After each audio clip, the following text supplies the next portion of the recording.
Hello friends, my name is Hako and her name is Piper. Hope you're all doing amazing today. In this video we're gonna continue on a tradition I kinda built up on the channel. It is whenever a patch is kinda nearing its end, we take a little bit of a look at how is the meta looking and what are in general like the three strongest teams available. And since we did this last, we've had the addition of Miyabi to the game, and as you might be able to guess, Miyabi wasn't really strong enough to make the list, but instead, on number 1 we have Anton. No, I'm kidding. No, but let's start from the bottom and then work our way up, so like we end with the very strongest. Because it's more exciting that way, right? So, ladies and gentlemen, may I present the third strongest team in the game? It is a Jane Doe team. So whenever I make this list, I kind of, sit down and think, what's the strongest version of this character's team? So like the main focus here is that Jane Doe is leading it, and then we kind of build around her. And in my opinion, Caesar and Burnice are like, the perfect teammates for it. Caesar's shield and her debuffing of the enemies and grouping up together is just a godsend when it comes to helping Jane out. Now this team is, it's a lot of premium units, and there are a lot of variations on it. I have Jane's signature engine. Well, I don't have it on her, but let me fix that. Sometimes Piper's borrow it and sometimes she doesn't give it back, alright? So, I usually have Jane's engine on her. And with that engine, that frees up a lot of like flexibility when it comes to Jane's team building. So, with Jane, you kind of want to hit a 420 anomaly proficiency. And we want to do this because Jane transforms her anomaly proficiency into crit rate for her assaults. And if we're sitting at below 420 anomaly proficiency, it's not guaranteed that every assault will crit. But fear not, there are ways that we can work around this, even if you don't have her engine. For example, slapping Seth in instead of Caesar. So let's change the team around a little bit, and let's take out Caesar, and then we put in a Seth. Now the team would look like this instead. And why do we want Seth? Well, Seth is the only character in the game that can actually buff another character with anomaly proficiency.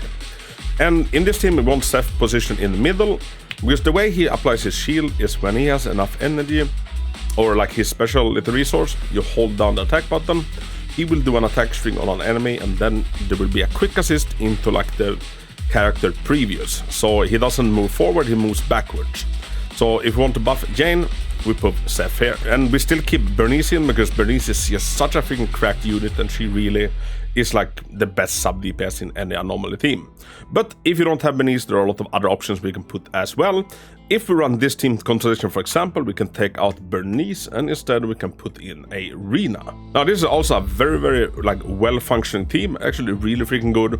Jane can make a lot of use out of Rina's pen ratio buff, and by all accounts this team is like a lot more free-to-play friendly. And what is important to like think about with this team is that, keep Seth's shield on Jane. If Jane takes a big hit and loses the shield, reapply it as soon as you can. And also before we like start triggering any big assaults or like do any ultimates with Jane, also make sure that Rina's pen ratio buff is up. Now Rina is a little bit of a pain if she is at M0, because her buff has a very short duration. At M1 and beyond, she becomes much more convenient to use. And any Jane team obviously excels on any sort of stage where an enemy is weak to physical, but you can also bring her to, neutral stages, or Jane is strong enough to just plow down stages that are even resistant to physical. And now for the second strongest team in the game currently, we have Yanagi, Caesar and Burnice. Look, Caesar and Burnice again. So once again, this is the main focus of this team is Yanagi as the main carry, then we build around her. And in my opinion, these are like the strongest carries to complement Yanagi. Now you might be asking, where is Miyabi? She would fit perfect into this. She would, but stay with me. So what Yanagi does is that she is a very freaking strong unit that can trigger her own polarity disorder. But in order to do this, an enemy must already be afflicted with an anomaly. So like we need to build up anomaly with any sort of element, and Burnice helps out with that a bunch. And any team with Yanagi is a disorder team, whether we like it or not. And Caesar is here with the exact same reasoning she was on the last team, like her buffs and debuffs and grouping is just, second to none in the game. We'll see if she still has a place in every team once Astra Yao comes out, or if she'll, simply be the better option. But just as with the previous team, there are a lot of ways you can, tweak this team to your liking. So Our main goal is to make enemies afflicted with an anomaly. Now we can help Yanagi out with like putting on different electric units on the team, and a go-to staple is Rina. We could have a team that looks like this, and we could also, you know, just switch out Caesar for Seth again, because any sort of anomaly agent can kind of make use of Seth's buff. And if the team looks like this, you can even switch out Caesar and even put in a Haramasa. Now Haramasa would absolutely like thrive in this team, because the enemies will kind of be non-stop shock, because we have, you know, non-stop shock units. Another even more free-to-play friendly option we could do in this team is that we take out Haramasa, we take out Rina, and instead we slot in Piper and Lucy. Now Lucy provides 600 attack to the entire team, including her boars, and Piper, once she's fully stacked with her like Spinamandingi, she also buffs the entire team with 18% increased damage. Like I said, this is a very like free-to-play friendly, accessible team that is really strong. Piper and Lucy are what I would recommend like everybody to build, because when it comes to the A ranks, they are the absolute like top of the line, and they would benefit Yanagi perfectly into this. And what we want to make sure of whenever we're playing this team is that before we start like, you know, come crashing down with Yanagi's EX special attacks, that as many enemies as possible are afflicted by an anomaly, because otherwise you won't trigger her special polarity disorder. And if you want a full guide on how to play Yanagi, it is pinned down in the description. Now you might be asking, but Hako, can't we put out Piper and put in Miyabi? Yes, you can. But first, let's talk about the absolute strongest team in the game currently. And it is, to nobody's surprise really, it is a Miyabi team. Miyabi came out, she's the first Void Hunter that we got in the game, and you can kind of tell. She's absolutely freaking cracked. I have my Miyabi at M0 with her engine, and she just trivializes everything in the game. I am purposefully not going for any cinemas on Miyabi, because I simply think that all of them are overkill. But in this team, I made the strongest version, in my opinion, of a Miyabi team. Miyabi, Caesar, and Yanagi. Now, a lot of premium units, a lot of like event banner characters that you might have missed out on, so let's of course talk about what we can do to like build around that. But Yanagi is Miyabi's best teammate, simply because Miyabi gets Fallen Frost stacks whenever disorder happens. And as we talked about earlier, Yanagi can like force feed disorders, and if she triggers a polarity disorder together with a normal disorder on an enemy, like that will net Miyabi 4 stacks of Fallen Frost. So Yanagi in this team scenario basically just becomes a machine for Miyabi. And the rotation we want to use in this team is that whenever there's a new enemy spawning, or whenever you start a combat encounter, you want to go in with Miyabi, you want to make sure that an enemy becomes fully frosted, and then if you're at full Fallen Frost stacks, we do the fully loaded up Shimotsuki stance.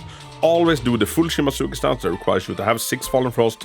We do that, and then we switch to Yanagi in this case, and then she racks up enough Fallen Frost for Miyabi to do full Shimotsuki again. All in all, to use Miyabi efficiently is just like figure out the fastest way to get her Fallen Frost. And that is why Miyabi kind of always want to be paired up with an anomaly agent to help this out. And Caesar's here because, you know, do I even need to keep explaining at this point? Caesar is just the best buffer, debuffer in the game at the moment. But some variations on this team could be that we switch out Caesar and we put in a Seth, for example. This could work. We can switch out Seth for Soukaku, we can switch out Seth for Lucy. And kind of the budget version of a Miyabi team is, if you take out Seth, we take out Yanagi, because I know that a lot of people have started playing the game like in the 1.4 and you're lacking any sort of like other premium units than Miyabi. This is a very potent like a free-to-play version of a Miyabi team. And the same rotation goes here. Piper is here to like trigger disorder with Miyabi, so first frost an enemy, then we go in with Piper and we create assaults and also disorders. And Lucy is here to provide a big buff to both of them. And a lot of people were like pulling for Lighter in hope that he would be really good for Miyabi. And if you want to use Lighter, there are certain things we can do. We can take out Piper in this case and then put in Lighter.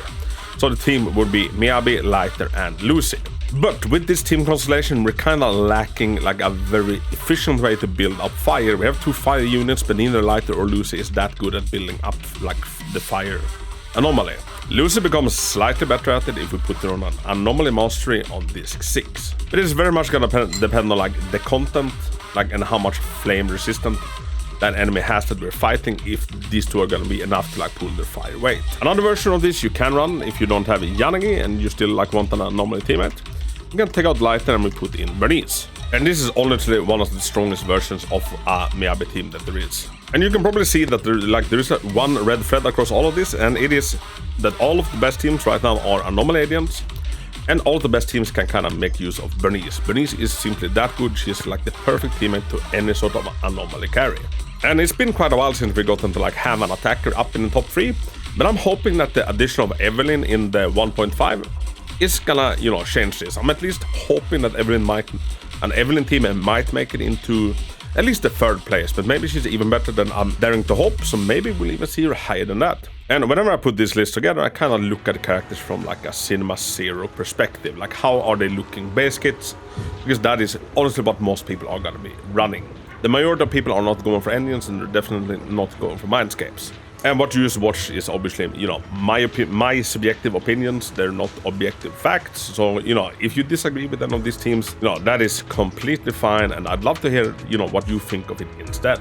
And obviously your personal, you know, playstyle and preferences also weighs in. If it is like going to the gym, if you enjoy playing a character, you would kind of be better at that character. Meanwhile, if you play a strong character, you hate playing it, you will underperform. Like, you will not live up to that character's full potential.